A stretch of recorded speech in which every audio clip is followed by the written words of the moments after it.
الفنان الكبير خليل مرسي، ونحب نسأل الأستاذ خليل رأيه في الفيلم المسيء لسيدنا محمد صلى الله عليه وسلم.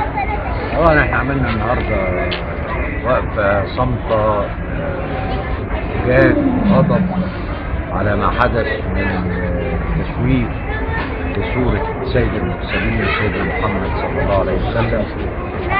وده موقف الفنانين، ده موقف الفنانين اللي بعض الناس بيفتكر ان هم ناس ملحدين.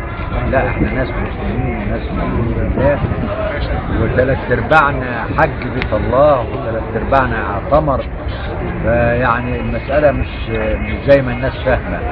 لا، في ناس كتيرة قوي في اهل الفن، ناس محترمة وناس بتعرف دينها كويس قوي وناس حافظة القرآن.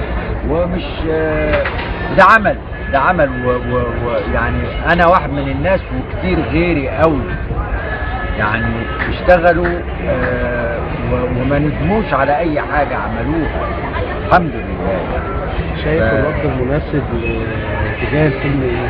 الرد المناسب المفروض ايه اللي يحصل للفنانين المصريين تجاه هذا الفيلم المسيء، والرد بتاعهم يبقى عامل ازاي المفروض؟ الرد المناسب بينقسم الى قسمين: رد من الحكومة ورد من جموع الشعب ومن الفنانين. يعني احنا على اتم الاستعداد. احنا مش هنرد لان احنا ارقى من ان نرد عليه، انما احنا نعمل منتج محترم يبين حقيقة من هو محمد عليه الصلاة والسلام، عشان يفند ويدحض كل ما ذكر عن محمد في هذا الفيلم. الحكومة لازم تاخد موقف، لازم تاخد موقف. احنا بلد اسلامي بالدرجة الاولى ولا نرضى ان يحصل لرسولنا هذا. عايزين كلمة من الفنان خليل للشباب المتواجدة الان امام السفارة الامريكية.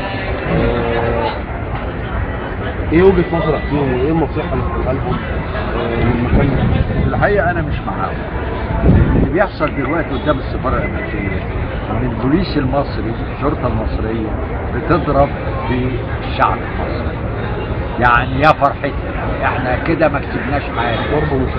ضرب متبادل بعيد عن المسيء الاصلي. يعني احنا بنضرب في بعض وبعد كده طب وبعدين لا، المسألة مش كده خالص. المسألة لازم تبقى أعقل من كده، ولازم يبقى أرشد من كده، ولازم العقلاء والحكماء يستيهم ويوعوهم إن المسألة دي مش. شكرا.